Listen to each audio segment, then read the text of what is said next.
আব্দুল উজ্জা, আব্দুল উজ্জা নামের একজন চাচার বাড়িতে থেকে মানুষ সবাই জানেন।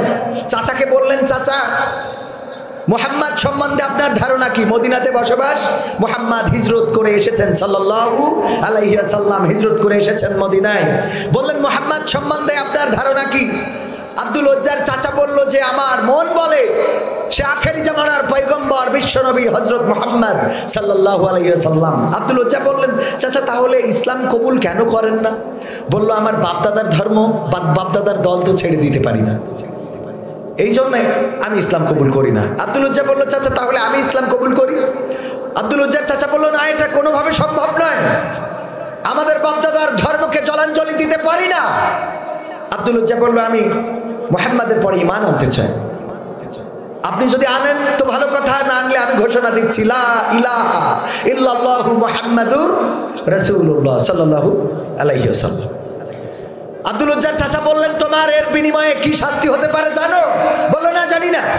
বললো, এর শাস্তি হলো তোমার বাবা নাই, আমার বাড়িতে থেকে মানুষ, তোমার মা তোমার নানার বাড়িতে থাকে, আমি তোমাকে মানুষ করেছি, যত সহায় সম্পত্তি আছে, উট ঘোড়া ভেড়া দুম্বা হাতি যা কিছু আছে সব কিছু থেকে তোমাকে বঞ্চিত করব। আব্দুল উজ্জা বললো, আপত্তি নেই। বললো, শুধু তাই না, এই বাড়িতে তোমার থাকার জায়গা হবে না, এখান থেকে বের হয়ে যেতে হবে। আব্দুল উজ্জা বললো, চাচা আপত্তি নেই। বললো, যাও বেরিয়ে যাও। যখন বেরিয়ে চলে আসছে, আব্দুল উজ্জার চাচা ডাক দিল, আব্দুল উজ্জা এদিকে শোনো, তোমার পরনের কাপড় গায়ের জামা এটাও আমার কিনে দেয়া, এটাও খুলে রেখে চলে যাও। আব্দুল উজ্জা খুলে দিলেন। ওগো আমার যুবকেরা, ওগো আমার তরুণেরা, কিশোরেরা, একটু কান খুলে শুনতে হবে, ঘটনাগুলো জানা থাকতেও পারে, তারপরেও একটু হৃদয় দিয়ে শোনেন, কেমন নিবেদিত প্রাণ হতে হবে। আব্দুল উজ্জা বললেন, চাচা আপত্তি নাই। গায়ের জামা পরনের কাপড় খুলে দিলেন, উলাঙ্গ নেংটা ছুটে চলে গেলেন মায়ের নানার বাড়িতে। মা যেখানে থাকেন দরজায় নক করলেন, মা দরজা খুলে উলাঙ্গ ছেলেকে দেখে চোখ দুটো ঢেকে নিলেন, নিয়ে বললেন, ওগো খোকা তোমার এই অবস্থা কেন? আব্দুল উজ্জা বলল, ওগো মা আমি ইসলাম কবুল করেছি, এই অপরাধে আমার চাচা আমাকে সকল সম্পত্তি থেকে বহিষ্কার করেছে, শুধু তাই নয় বরং আমার গায়ের জামা এবং পরনের কাপড়টাও খুলে নিয়েছে। আব্দুল উজ্জার মা বললেন, ওগো বাবা আমি কি করতে পারি তোমার জন্য? মা গো একটু কাপড়ের ব্যবস্থা যদি করে দিতে। মা জননী গায়ের চাদরটা খুলে ছেলে দিলেন, নাও এই চাদরটা নাও। আব্দুল উজ্জা চাদরটা ছিঁড়লেন, পরনে পরলেন, হাঁটুটাও ঢাকলো না, আর একটা অংশ গায়ের উপরে দিলেন। মসজিদে নববীতে চলে গেলেন, বসে আছেন, আল্লাহর নবীর সাথে দেখা হয়ে গেল। বিশ্ব নবী বললেন, ওগো যুবক তুমি কে, কোথা থেকে এসেছো, কেন এসেছো, এমন কেন তোমার চেহারা, এমন হালত কেন তোমার? আব্দুল উজ্জা বলল, ওগো বিশ্ব নবী আমি ইসলাম কবুল করেছি, চাচার বাড়িতে থেকে মানুষ, আমি এতিম সন্তান, ছোটবেলায় বাবা মারা গেছে, এই জন্য চাচা আমাকে সকল সম্পত্তি থেকে বহিষ্কার করেছে, এমনকি পরনের কাপড় গায়ের জামাটাও নিতে দেয় নাই। আব্দুল উজ্জার এই ঘটনা শুনে বললেন, তোমার নাম কি? বিশ্ব নবী যখন জিজ্ঞাসা করলেন নাম কি, আব্দুল উজ্জা বললেন, আমার নাম আব্দুল উজ্জা। আল্লাহর নবী বললেন, তোমার নাম আজকে থেকে আব্দুল্লাহ। আব্দুল উজ্জার ন, তুমি উজ্জার গোলাম ন, তুমি আল্লাহর গোলাম হয়ে গেলে, তুমি আল্লাহর গোলাম হিসাবে আমি তোমার নামটা রেখে দিলাম। আল্লাহর নবীর সাহাবীদের বললেন, নিয়ে যাও আসহাবে সুফফাতে শিক্ষা দাও, কোরআন শিখাও, হাদিস শিখাও, ইসলাম শিখাও, ইসলাম জানাও। যখন কোরআন হাদিস শিখলেন, ইসলাম জানলেন, কোরআন পড়তেন গভীর রাতে, এত জোরে কোরআন পড়তেন অন্য সাহাবীদের ঘুম ভেঙে যেত। আল্লাহর নবীর সাহাবীরা অভিযোগ করলেন, ওগো বিশ্ব নবী যখন আব্দুল উজ্জা ওরফে আব্দুল্লাহ কোরআন তেলাওয়াত করে আমাদের ঘুমাতে কষ্ট হয়, আপনি যদি একটু বলে দিতেন। আল্লাহর নবী বললেন, ওগো সাহাবীরা আব্দুল্লাহর ব্যাপারে তোমরা কোনো অভিযোগ করবা না, তোমাদের কোনো অভিযোগ, তোমাদের কোনো কমপ্লেইন আমি নেব না, কারণ হলো তোমরা অনেকে অনেক কষ্ট করে ইসলাম কবুল করেছো, এটা ঠিক, কিন্তু আব্দুল উজ্জা ইসলাম কবুল করার কারণে পরনের কাপড়টাও সাথে আনতে পারে নাই। এই আব্দুল উজ্জা যখন যুদ্ধের ডাক আসলো, যুদ্ধের সময় বললেন, ওগো বিশ্ব নবী অনেকেই তো অনেক কিছু দান করেছে, আমি কিছু দান করতে পারলাম না, বিশ্ব নবী যদি আমাকে একটু দোয়া করে দিতেন, আমি যেন আজকের যুদ্ধের ময়দানে আমার জীবনটা দান করে আসতে পারি। শহীদ দিতাম না, আমি কিছু দিতে পারলাম না, যেন জীবনটা দিতে পারি। বিশ্ব নবী দোয়া করলেন, ওগো আল্লাহ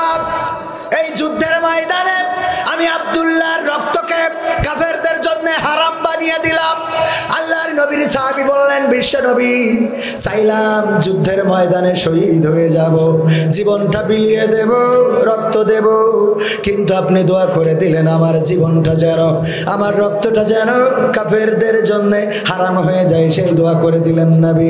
আল্লাহর নবী বললেন, ও আব্দুল উজ্জা ওরফে আব্দুল্লাহ, তুমি যদি এর পরে বিছানায় শুয়েও মারা যাও, তবুও তোমার মৃত্যুটা আল্লাহ রাব্বুল আলামিন শহীদি মৃত্যু হিসাবে কবুল করে নেবেন। বলেন সুবহানাল্লাহ। সমস্যা আছে? এইটাইও মনে হয় সমস্যা আছে। আসলে সমস্যা হলো একজনের বলছে, তুই এরকম হাসিস কেন খালি? তো যখনই দেখি হাসার পরে থাকিস, বলছে আমার চেহারাটাই ওইরকম, বোঝেননি? তাই এখন যে দুরুদি পড়ায় কোন যে ভাই পড়বো না, কই লাভ নেই। আবার অনেকেই আছে আল্লাহর ওলি জানেই না। সুবহানাজিল মুলকাল মালাক রোজার মাসের দোয়া আছে না নাই? এমন ভাবে ধরে মনে হয় ও পড়িয়ে একেবারে ইমামের বাইরে চলে যাবে, কিন্তু আসলে জানে। বিশ্বাস হয় না আপনাদের?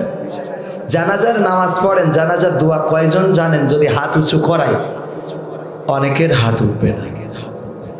কিন্তু দুঃখজনক হলেও সত্য যে এই জানাজার নামাজ আমাদের পরে ফরজে কেফায়া, বাধ্যতামূলক। গ্রামের যদি কেউ আদায় না করে সবাই দায়ী হয়ে যাবে, আর যদি মুসলিমেও কিছু মানুষ আদায় করে সবাই আদায় হয়ে যাবে। তাহলে এটা গুরুত্বপূর্ণ, কিন্তু একেবারে আপনি ছেলে খেলা না। যদি কেউ আদায় না করে সবাই দায়ী, আর যদি কেউ আদায় করে সবার পক্ষ থেকে আদায় হয়ে যাবে। এই জানাজার নামাজ আমাদের সবার জীবনে আসবে না, আসবে না, কিন্তু জানাজার নিয়ম কানুনগুলো আমরা ঠিক মতো জানি না। আপনি যত মানুষের জানাজায় গিয়েছেন বুকে হাত দিয়ে বলেন তো, যে যারা জানাজার দোয়াটা জানেন না, চিন্তা করে দেখেন যে আপনি প্রতারণা করে এসেছেন সেখানে, যে চুপচাপ দাঁড়িয়ে। অনেকেই বলে যে ইত্তেদায়ী তো ভেজাল ইমাম বলেছি, আর তো সমস্যা নেই। ভেজাল ইমাম না বেহেজাল ইমাম, তাও বুঝতে পারেন না ভাই, রাগ হচ্ছে আপনাদের? ইক্তেদাহি তু বেহেজাল ইমাম বলেছি, ইমাম যা করবে আমিও তাই, সমস্যা নাই, আমার আর পড়ার দরকার নাই। কবরে তো ইমাম সাথে যাবে না, যাবে? আপনার আমলনামা আপনার হাতেই দেয়া হবে, ইমামের হাতে দেয়া হবে। সুতরাং নিজের আমল গোছানোর দরকার আছে না নাই? ওগো মুসলমানেরা, আজকে মুসলমান সচেতন না হওয়ার কারণে, সচেতন না থাকার কারণে বাতিল নাকের উপরে উঠে ডুগডুগি বাজানো শুরু করেছে। বলেন ঠিক কিনা? মুসলমান যদি সচেতন হতো, এই যে বইয়ে ষষ্ঠ এবং সপ্তম শ্রেণীর বইয়ে বিবর্তন নীতি ঢুকিয়েছিল, এটা নিয়ে আমরা যে আন্দোলন করেছি, প্রতিটা মাহফিলে সোচ্চার কণ্ঠে স্পষ্ট করে বলেছি যে এটা অবশ্যই পরিবর্তন করা লাগবে। কারণ যেই দেশে মডেল মসজিদ তৈরি করে মাননীয় প্রধানমন্ত্রী, যেই দেশে আদম সন্তানদের জন্য মসজিদ বানানো হয়, সেই দেশে বানর নীতি শিক্ষা নীতিতে চালানো যাবে না। এর জন্য অলরেডি গতকালকে ওই দুইটা বইকে প্রত্যাহার করে নেওয়া হয়েছে। বলেন আলহামদুলিল্লাহ। এবং সংস্করণ করে তারপরে আবার ওই বই দেয়া হবে। এটা শুধুমাত্র প্রতিবাদ করার কারণে সম্ভব হয়েছে। যদি প্রতিবাদ না করেন তাহলে এই সমাজের পরিবর্তন হবে না। যদি প্রতিবাদ না করেন গ্রামের পরিবর্তন হবে না। যদি প্রতিবাদ না করেন দেশের পরিবর্তন হবে না। যদি প্রতিবাদ না করেন এই পৃথিবীকে বদলানো সম্ভব হবে না। এই জন্য প্রতিবাদ করার দরকার আছে না নাই? যেখানে অন্যায় সেখানেই প্রতিরোধ। কুনতুম খায়রা উম্মাতিন উখরিজাত লিন-নাস তা'মুরুনা বিল মা'রুফ ওয়া তানহাউনা আনিল। মানুষের মধ্যে সর্বোত্তম জাতি হিসাবে সৃষ্টি করা হলো আমাদেরকে। আমাদের কাজ হলো সৎ কাজের আদেশ দেব, অসৎ কাজে বাধা প্রদান করব। কিন্তু দুঃখজনক হলেও সত্য, সৎ কাজে যা একটু আদেশ দেওয়ার মতো লোক আছে, অসৎ কাজে বাধা দেওয়ার মতো আল্লাহর ওলি পাওয়া আমিও ভয়তে দিই না। মোটরসাইকেলের পিছনে নিয়ে গিয়ার মারতেছে, কই কি মার খাবো নাকি? কোন আল্লাহর ওলি?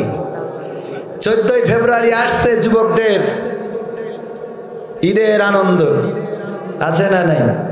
14 তারিখকে কেন্দ্র করে গুছানো হচ্ছে। গার্লফ্রেন্ডকে দিতে হবে 3 পিস, দিতে হবে ফুল, দিতে হবে এটা, দিতে হবে সেটা, বেড়াতে নিয়ে যেতে হবে, ঘুরতে হবে। এখন তো দেখা যায় যুবকদের ঈদের থেকে 14ই ফেব্রুয়ারি ভ্যালেন্টাইন্স ডেতে বেশি আনন্দ করে, বলেন ঠিক কিনা? এই ভ্যালেন্টাইন্স ডে কি কোনো মুসলমানের দিবস? কোন মুসলমান এই দিবসে আনন্দ করতে পারে?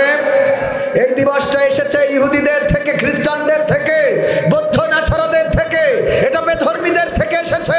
এই দিবসের সাথে কোন মুসলমানের সন্তানের সম্পর্ক থাকতে পারে না। কিন্তু এটা বাধা দিবে কি? প্রতিবাদ করবে কে? প্রতিরোধ করবে কে? অন্যায় চলছে দেদারছে। বিভিন্ন ক্যাফেগুলো খোলা হয়েছে, যেই ক্যাফেগুলোতে ছোট ছোট ঘর বানিয়ে চাচের বেড়া, দরজায় পর্দা করা, ওর মধ্যে বুরকাওয়ালি ঢুকে যায় আল্লাহর ওলির সাথে। সুবহানাল্লাহ বলবেন না? সালাম, কেমন আছেন? ও নাউজুবিল্লাহ হবে, আমি তো আবার বুঝি কম, এই জন্যে এই জায়গায় বোরখাওয়ালি ঢুকে যেয়ে বলে তাড়াতাড়ি অর্ডারটা দিয়ে দাও, তা না হইলে আমি তো মানুষের সামনে মুখ খুলি না। ও মানুষের সামনে মুখ খোলে না, কিন্তু ওই যে আর একটা যেটা গেছে ওইটা উল্লুক ভাল্লুক নাকি, কথা কয় না, ওর সামনে মুখ খোলা যায়। চলছে না? চলছে না? এই সমাজের পরিবর্তন দরকার আছে না নাই?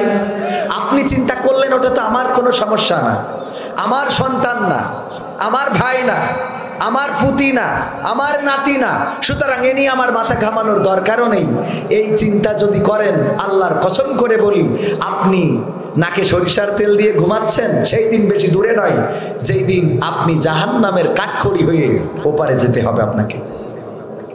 কারণ কি?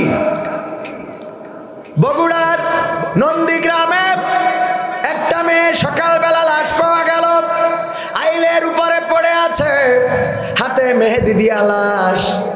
অনেকেই লাইভ করছে ফেসবুকে যে এখানে বগুড়ার নন্দীগ্রামে সকালবেলা ঘুম থেকে উঠে এসে দেখি আইলের উপরে একটা বোনের লাশ পড়ে আছে।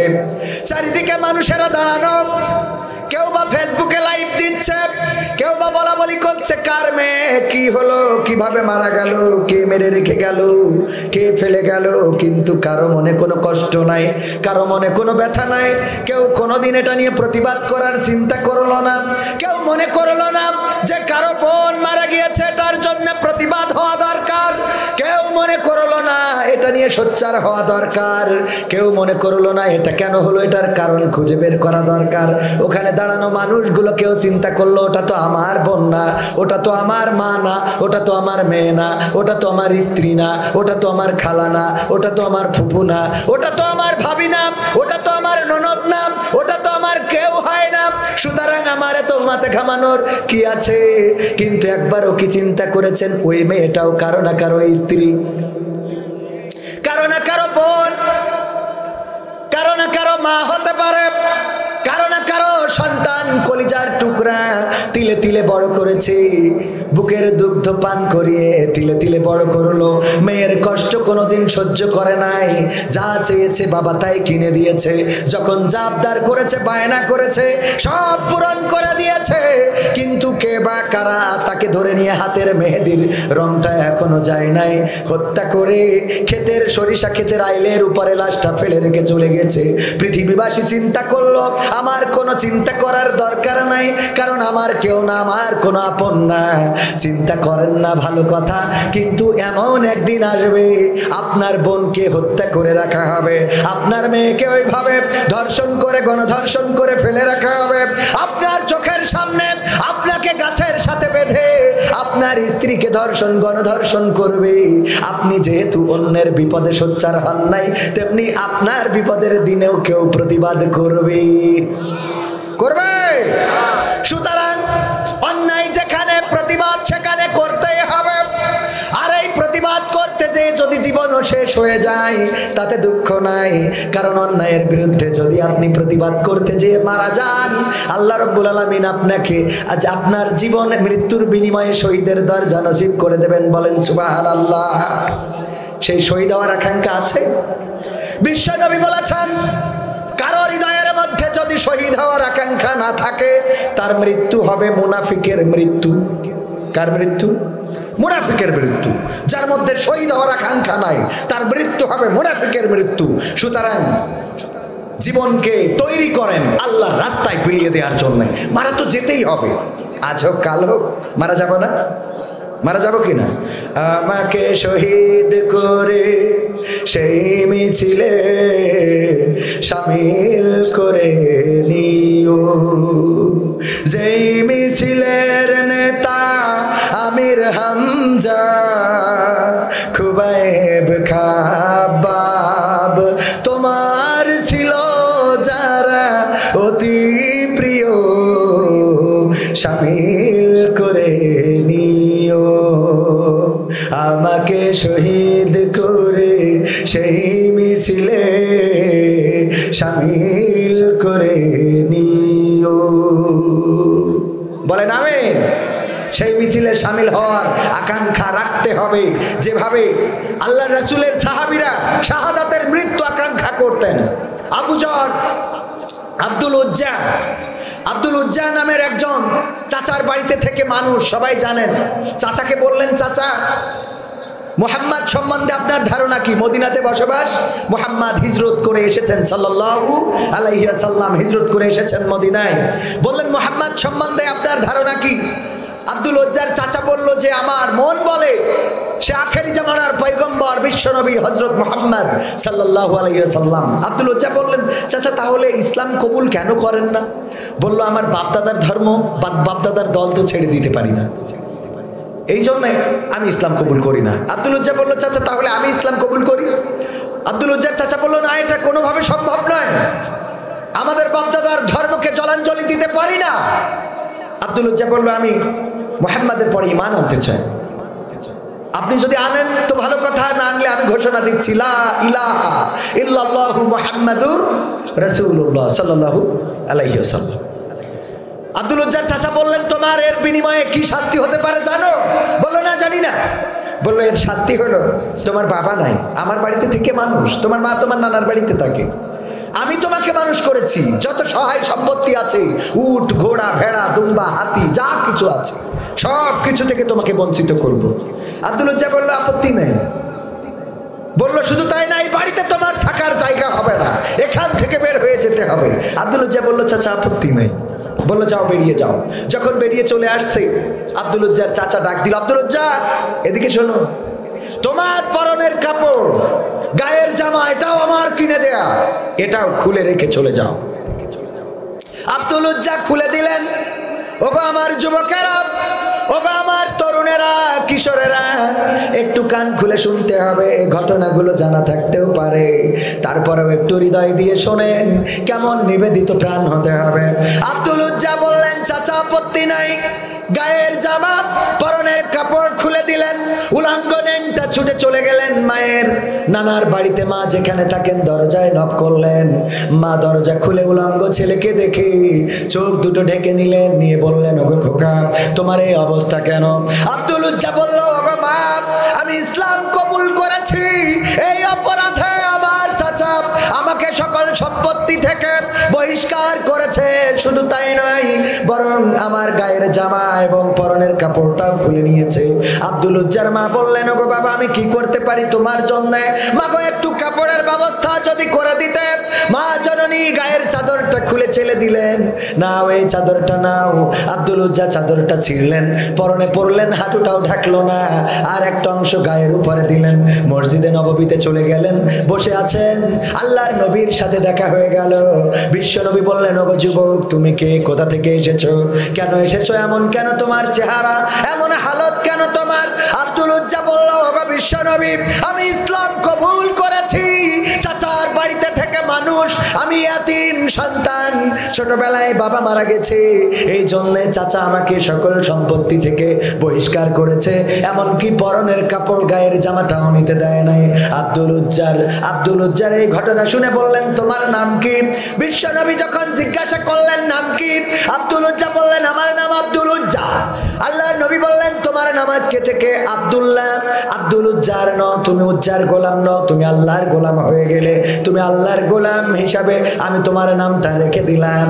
আল্লাহর নবীর সাহাবীদের বললেন, নিয়ে যাও আসহাবে সুফফাতে শিক্ষা দাও, কোরআন শিখাও, হাদিস শিখাও, ইসলাম শিখাও, ইসলাম জানাও। যখন কোরআন হাদিস শিখলেন, ইসলাম জানলেন, কোরআন পড়তেন গভীর রাতে, অন্যান্য সাহাবীদের ঘুম ভেঙে যেত। আল্লাহর নবীর সাহাবীরা অভিযোগ করলেন, ওগো বিশ্ব নবী, যখন আব্দুল উজ্জা ওরফে আব্দুল্লাহ কোরআন তেলাওয়াত করে আমাদের ঘুমাতে কষ্ট হয়, আপনি যদি একটু বলে দিতেন। আল্লাহর নবী বললেন, ওগো সাহাবীরা, আব্দুল্লাহর ব্যাপারে তোমরা কোনো অভিযোগ করবা না, তোমাদের কোনো অভিযোগ, তোমাদের কোনো কমপ্লেইন আমি নেব না। কারণ হলো তোমরা অনেকে অনেক কষ্ট করে ইসলাম কবুল করেছো, এটা ঠিক, কিন্তু আব্দুল উজ্জা ইসলাম কবুল করার কারণে পরনের কাপড়টাও সাথে আনতে পারে নাই। এই আব্দুল উজ্জা যখন যুদ্ধের ডাক আসলো, যুদ্ধের সময় বললেন, ওগো বিশ্ব নবী, অনেকেই তো অনেক কিছু দান করেছে, আমি কিছু দান করতে পারলাম না। বিশ্ব নবী যদি আমাকে একটু দোয়া করে দিতেন, আমি যেন আজকের যুদ্ধের ময়দানে আমার জীবনটা দান করে আসতে পারি। শহীদ হতাম না, আমি কিছু দিতে পারলাম না, যেন জীবনটা দিতে পারি। বিশ্ব নবী দোয়া করলেন, ওগো আল্লাহ, এই যুদ্ধের ময়দানে আমি আব্দুল্লাহর রক্তকে কাফেরদের জন্য হারাম বানিয়ে দিলাম। আল্লাহর নবীর সাহাবী বললেন, বিশ্ব নবী, চাইলাম যুদ্ধের ময়দানে শহীদ হয়ে যাব, জীবনটা বিলিয়ে দেব, রক্ত দেব, কিন্তু আপনি দোয়া করে দিলেন আমার জীবনটা যেন, আমার রক্তটা যেন কাফেরদের জন্য হারাম হয়ে যায়, সেই দোয়া করে দিলেন নবী। আল্লাহর নবী বললেন, ওগো আব্দুল উজ্জা ওরফে আব্দুল্লাহ, তুমি যদি এর পরে বিছানায় শুয়েও মারা যাও, তবুও তোমার মৃত্যুটা আল্লাহ রাব্বুল আলামিন শহীদি মৃত্যু হিসাবে কবুল করে নেবেন। বলেন সুবহানাল্লাহ। আল্লাহর নবীর এই সাহাবী মারা গেলেন। বিশ্ব নবী মুষ্টিমেয় কয়েকজনের কবরে নেমেছেন লাশ নামানোর জন্য। আব্দুল উজ্জার সৌভাগ্য হয়ে গেল, বিশ্ব নবী নিজে ধরে লাশটা কবরে রেখেছিলেন। আল্লাহু আকবার বলবেন। বিশ্ব নবী নিজে ধরে কবরে নামিয়েছেন, আবু বকর এবং ওমর খাটিয়াটা বহন করেছেন, আর বেলাল রাদিয়াল্লাহু তাআলা আনহু আলো ধরেছেন। বিশ্ব নবী লাশটা ধরে কবরে শুইয়ে দিয়েছেন। আল্লাহর কাছে দোয়া করলেন, ওগো আল্লাহ, আব্দুল্লাহ মৃত্যুর আগ পর্যন্ত আমি আব্দুল্লাহর পরে সন্তুষ্ট হয়েছিলাম, ওগো আল্লাহ, তুমি আমার আব্দুল্লাহর উপরে সন্তুষ্ট হয়ে যাও। ওগো আমার যুবকেরা, সেই রাসূলের ভালোবাসা রেখে কোথায় দৌড়াও, সেই রাসূলের প্রেম রেখে কোথায় ছুটে চলো? কিসের ভ্যালেন্টাইন্স ডে, কিসের তোমার ভালোবাসা দিবস, অশ্লীল দিবস, এইগুলোর পিছনে যুবকেরা ছুটে বেড়াও। একবারও কি কল্পনা করো না একদিন বৃদ্ধ হওয়া লাগবে, এই জীবন চলে যাবে, কবর দেশের বাসিন্দা হয়ে যেতে হবে, একেবারে অসহায় হয়ে কবর দেশে ঘুমিয়ে যেতে হবে। ওই দিন এই যে ওইখানে লেখা কবরস্থান, পিছন দিকে তাকালে দেখতে পারবেন ওই কবরস্থানে কত মানুষ ঘুমানো, বেড়াগুলো এখনো আছে না নাই? দেখেন তাকিয়ে, কত কবরবাসী ওইখানে ঘুমানো, অথচ ক্ষমতা নাই এইখানে বসে আলোচনা শুনবে। তারাও একদিন এই পৃথিবীর বাসিন্দা ছিল, আমাদের মতো শক্তিশালী ছিল, তাদের রক্তের গরম ছিল, রাতকে রাত মনে করে নাই, দিনকে দিন মনে করে নাই। কাউকে যদি মারতে চেয়েছে, ধরতে চেয়েছে, ইচ্ছা মতো যাকে ইচ্ছা তাই করেছে, ধর্ষণ করেছে, জিনা করেছে, খুন করেছে, ব্যভিচার করেছে। আর আজকে কবর দেশের বাসিন্দা, হয়তো এই কবরে না থাকতে পারে, অন্য জায়গায় আছে না নাই? আবার কেউ বললেন না যে এই কবরে যারা মারা গেছে কইছি সব সন্ত্রাসী, এরকম মানুষ আছে না নাই? কথা কয় না। চুরি করলো, ডাকাতি করলো, ছিনতাই করলো, জেনা করলো, ধর্ষণ করলো, গণধর্ষণ করলো, তারপরে মারা গেল। আমল নামাটা আল্লাহ দেখাবেন না? দেখাবে না? ইকরা কিতাবাকা কাফা বিনাফসিকাল ইয়াউমা আলাইকা হাসিবা। পড়ো তোমার কিতাব, তুমি নিজেই পড়ে তোমার হিসাবটা করে দাও। ওগো যুবকেরা, ওগো তরুণেরা, ওগো কিশোরেরা, ওগো বৃদ্ধরা, ওগো আমার শ্রদ্ধা ভাজনেরা, ওগো আমার পিতৃতুল্য অনেকেই আপনাদের বিবেকের কাছে কর্ণকুহরে পৌঁছাতে চায়। ওই পরকালের ময়দানে যেদিন আপনার কিতাবটা আপনার হাতে ধরিয়ে দেবে, তখন প্রত্যেকটা আমল এখানে দেখতে পাবেন না? পাবেন না? কথা কয় না? প্রতিটা আমল দেখা যাবে। ফামাইয়ামাল মিসকালা যাররা যাররাতিন খায়রান ইয়ারা ওয়া মান ইয়া'মাল মিসকালা যাররাতিন শাররান ইয়ারা। ওই দিন যাররা পরিমাণ ভালো কাজ সেটাও দেখা যাবে, যাররা পরিমাণ খারাপ কাজ সেটাও দেখা যাবে। কবির বিন সামাদ কি করেছে, প্রতিটা কর্মকাণ্ড পরকালের ময়দানে খুলে দেয়া হবে, প্রত্যেকটা মানুষ দেখতে পারবে। এই মাহফিলটাও পরকালের ময়দানে দেখা যাবে না? যাবে না? যাবে না? যাবে না? দুপুরবেলা খান নাই তো, এই জন্যে কথা বলতে অনেকের কষ্ট হচ্ছে, ঠিক কিনা? আবার অনেকেই আছে কথা বললেও বলে না। কেন বলে না? একজনের স্ত্রীর তালাক দেয় দুদিন অন্তর, গোলমাল হইলেই কয় তোর তালাক, তোর ভাইয়ের তালাক, তোর মার তালাক, 14 গোষ্ঠী তালাক। চলে যায় আবার আসে, আবার যেই গোলমাল বাঁধে আবার তালাক দেয়, তোর তালাক, তোর 14 গোষ্ঠী, এহকাল পরকাল তালাক। আবার চলে যায়, আবার আসে। তো আসার পরে আবার যখন গোলমাল হয় তখন আবার বলে তোর তালাক, তোর এহকাম, সব গড়ে তালাক। আবার চলে যায়, আবার আসে। তো পাড়ার মহিলারা চিন্তা করছে এ তো চরম খারাপ, খালি যায় আর আসে, যায় আর আসে, এত তালাক দেয়, তাও যায় আসে কেন? তো ওই মহিলার ডেকে জিজ্ঞেস করছে, এই মহিলা তোর কি লজ্জা শরম টরম বললে কিছু নেই নাকি? খালি যাস, তালাক দেয়, চলি যাস, আবার আসিস, তালাক দেয়, চলি যাস, আবার আসিস, তালাক দেয়, চলি যাস, আবার আসিস, ঘটনা কি? বলছে ওর কথা শোনে কিনা, ওর কথা শোনে কিনা। তো আপনাদের মধ্যে অনেকেই থাকতে পারে এরকম যে ওর কথা শোনে কিনা। বোবা লোকে চলতে পারে, বলতে পারে না, কানা লোকে বলতে পারে, বোবা লোকে চলতে পারে, বলতে পারে না, পঙ্গু লোকে বলতে পারে, চলতে পারে না, কানা লোকে শুনতে পারে, দেখতে পারে না, কালা লোকে দেখতে পারে, শুনতে পারে না। তুমি যদি তাদের চেয়ে একটু ভালো থাকো তবে কেন শুকরিয়াটা আদায় করো না? তবে কেন শুকরিয়াটা আদায় করো না? তবে কেন শুকরিয়াটা আদায় করো না? চোখ দুটো দিল দেখতে তোমার, শুনতে দিল কান, জিহ্বা দিল স্বাদ নিতে আর নাকে সুঘ্রাণ। ঠিক না বেঠে? এইটাও কইতে কষ্ট হয় শোনা। আহা, সেদিন আমার রকি ভাই বললাম, ভাই যদি নাকটা আল্লাহ না দিত, সব দিত, শুধু নাক দেয় নাই। এখন এই ধরেন আপনার বিয়ে হয়েছে, বিয়ে হওয়ার পরে ওই দিন আত্মীয় বাড়ি বেশি থাকে না কম থাকে? এত আত্মীয় যে উনার ঘুমাবে বাসর ঘরে, সে বাসর ঘরেও জায়গা নেই। তো চিন্তা করলো যে অসুবিধে নেই, চল যে পায়খানা ঘরে শুয়ে থাকি। বউ নিয়ে পায়খানা ঘরে শোয়া যেত না? যেত না যদি নাকটা না থাকতো। কথা বোঝেন নাই? যদি জিহ্বাটা আল্লাহ না দিতেন তাইলে এই পৃথিবীর মানুষ এত পরিশ্রম করত না, এত কষ্ট করত না, এত টাকা উপার্জন করত না। কারণ এই জিহ্বায় এক একটা জিনিসের স্বাদ এক এক রকম। প্রতিদিন কচুর শাক খাইতে খাইতে আর ভাল লাগে না, একটু গরুর গোশতের প্রতি লোভ হয় না? হয় না? এইটা শুধুমাত্র জিহ্বা আছে বলে। আর জিহ্বাটা যদি আল্লাহ না দিতেন, স্বাদটা যদি না থাকতো, তাইলে কাদা খাইলেও যা, গোশত খাইলেও তা, আপেল খাইলেও যা, গু খাইলেও তা। কথা কয় না? এরপরেও শুকরিয়া আদায় করবেন না? চোখ দুটো দিল দেখতে তোমার, শুনতে দিল কান, জিহ্বা দিল স্বাদ নিতে আর নাকে সুঘ্রাণ। এবার তুমি ভেবে দেখো না, এবার তুমি ভেবে দেখো না কতটা সুখে তা। তবে কেন শুকরিয়াটা আদায় করো না? তবে কেন শুকরিয়াটা আদায় করো না? তবে কেন শুকরিয়াটা আদায় করো না? তবে কেন শুকরিয়াটা আদায় করো না?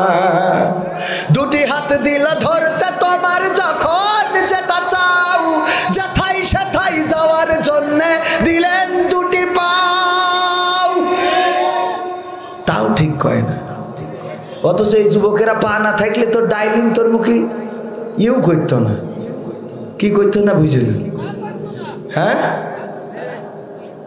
এই পা দিয়েছেন কে? কথা বলার শক্তি দিয়েছেন কে? আপনি যে অন্যায় করেন সেই অন্যায় করার শক্তিও দেন কে? কিন্তু অন্যায়ের হিসাব দিতে হবে। রশিটা ছেড়ে দিল, যাও বেড়াও, অসুবিধা নাই।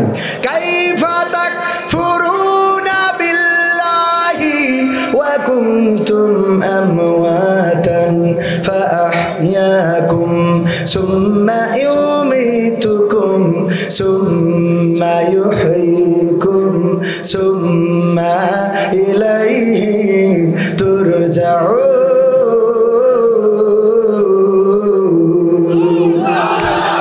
আমার আল্লাহ বললেন, ওগো মানুষ, তোমরা ছিলে মৃত, তোমাদের কোনো জীবন ছিল না, আমি তোমাদের জীবন দিয়েছি, আমি তোমাদের মৃত্যু ঘটাবো, আবার আমি তোমাদের জীবন দেব। অথচ তোমরা আমার কথা ভুলে গেলে। কোন কারণে ভুলে গেলে? কোন জিনিসে তোমাদেরকে আল্লাহ সম্বন্ধে ভুলিয়ে দিল? তোমাদের কোনো অস্তিত্ব পৃথিবীতে ছিল না, আমি তোমাদেরকে সৃষ্টি করলাম, আবার একদিন মৃত্যু ঘটাবো, আবার একদিন আমি তোমাদেরকে আবার জীবন্ত করব। বেলা শেষে আমার কাছেই আসা। লাগবে না, লাগবে না, এই বিশ্বাস কি আছে? এই বিশ্বাস যাদের নাই তাদেরকে আমরা কি বলি? নাস্তিক। এই বিশ্বাস যাদের নাই তারা কি? নাস্তিক। আর এই বিশ্বাস যাদের আছে আস্তিক। আর একদল আছে মাঝখানে, এরা হলো সংশয়বাদী। এরা চিন্তা করে আছে কি নাই, আছে কি নাই, আছে কি নাই, হবে কি হবে না, এরকম আছে না নাই? এই সংশয়বাদীরা অনেক বুদ্ধিজীবী হয়ে থাকে, বড় বড় বুদ্ধিওয়ালা। এত বুদ্ধি করে মানুষকে বানর বানাইতে চায়। কথা কয় না? বুদ্ধি করে মানুষকে বানর বানায়, বুদ্ধি করে